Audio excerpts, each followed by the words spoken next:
चलिए बच्चों देखिए स्टार्ट करते हैं क्वेश्चन नंबर 20। प्रश्न है हमारा 20 और पढ़ते हैं इस क्वेश्चन को क्या कह रहा है। Find the coordinate of the point which divide the line segment joining the point this and this in the ratio 3:1 internally. कहने का मतलब देखो अब ये सेक्शन फॉर्मूला आ गया। अभी तक हमने डिस्टेंस फॉर्मूले से क्वेश्चन सॉल्व किए थे। अभी यहाँ पे हमने शुरुआत में इंट्रोडक्शन में आपको बताया था हम क्या पढ़ने वाले हैं। एक डिस्टेंस फॉर्मूला से ऑलमोस्ट हम ये कितने 20 क्वेश्चन यानी 19 क्वेश्चन कर चुके हैं।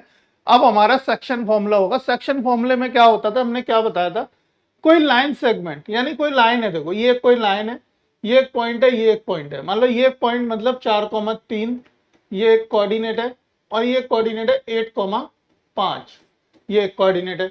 तो एक कोई बिंदु है, कोई एक बिंदु है इस लाइन पे कहीं पे जो इसको इस लाइन को क्या कर रहा है 3:1 के रूप में बांट रहा है, यानी ये m/n के रूप में इसको ये विभाजित कर रहा है यानी बांट रहा है। हमें नहीं पता कि ये डिस्टेंस कितनी है और ये कितनी है। हमें क्या करना है, हमें इस बिंदु के मान निर्देशांक निकालने हैं, ये x, y निकालने हैं। इस बिंदु के निर्देशांक जो इसको 2m/n के रूप में बांट रहा है यानी काट रहा है।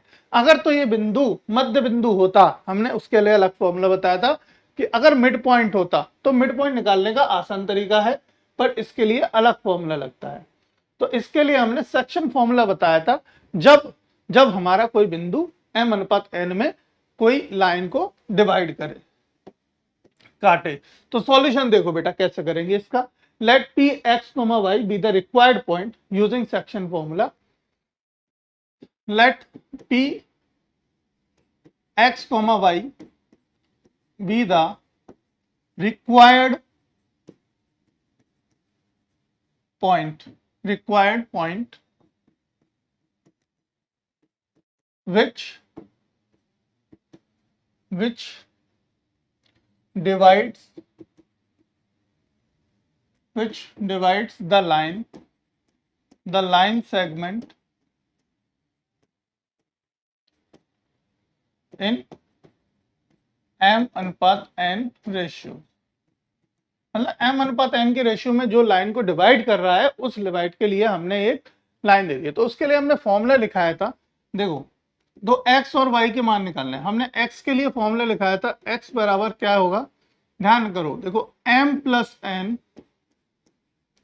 ठीक है, m+n और यहां क्या लिखेंगे x2 + x1। ध्यान रखो ऊपर m+n नीचे भी m+n। याद करने का तरीका देखो m+n और x2 पहले x1 बाद में। ये हो गया आपका x निकालने का तरीका। दूसरा y कैसे निकालेंगे, y निकालने के लिए तरीका होगा m+n सेम अपॉन m+n और क्या करेंगे y2 y1। ये आपका y कैलकुलेट करने का फॉर्मूला हो गया। ये हमारा किसका हो गया, y कैलकुलेट करने का फॉर्मूला हो गया। ये फॉर्मूला याद कर लो। अब यहाँ पे m/n क्या है मेरे पास बेटा, m ये है, n ये है, ठीक है, m ये है, n ये है।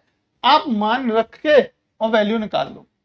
देखो और आपको ये तो पता ही है, ये तो हम करते ही आ रहे हैं, x1 y1 x2 y2, है ना। अब देखो x निकालेंगे, m का मान कितना है बेटा 3 गुणा x2 कितना है 8 प्लस देखो n का मान 1 गुणा x1 कितना है 4 बटे में m+n यानी 3 + 1, 8 × 24 प्लस 4 × 4 बटे 4, ठीक है बच्चा। ये कितना हो गया 28 बटे 4, 4 × 7 28 यानी 7। x का मान कितना आ गया 7। y कैलकुलेट करो, m कितना है 3 गुना y2 कितना बेटा -3 है ना, -3, सॉरी y2 है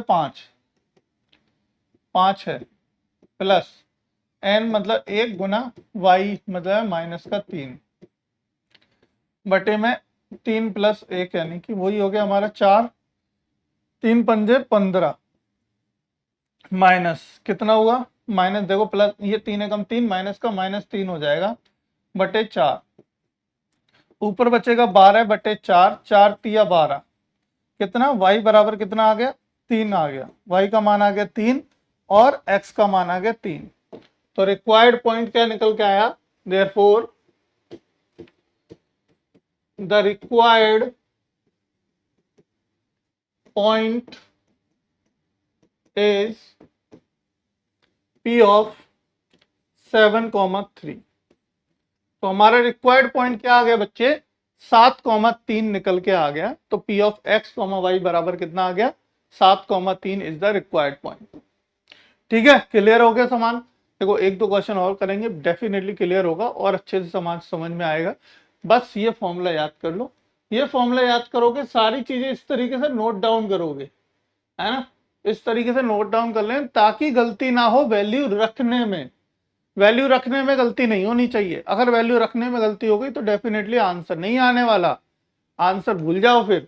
ठीक है ना, देखो कौन सा मैच कर रहा है हमारा, अरे ये क्या दे रखे हैं ऑप्शन, ऑप्शन तो हमें गड़बड़ दे रखे हैं, ऑप्शन हमारे ये नहीं है। ठीक है, ऑप्शन ये नहीं है हमारे, ऑप्शंस को एक काम करो फिल कर दो,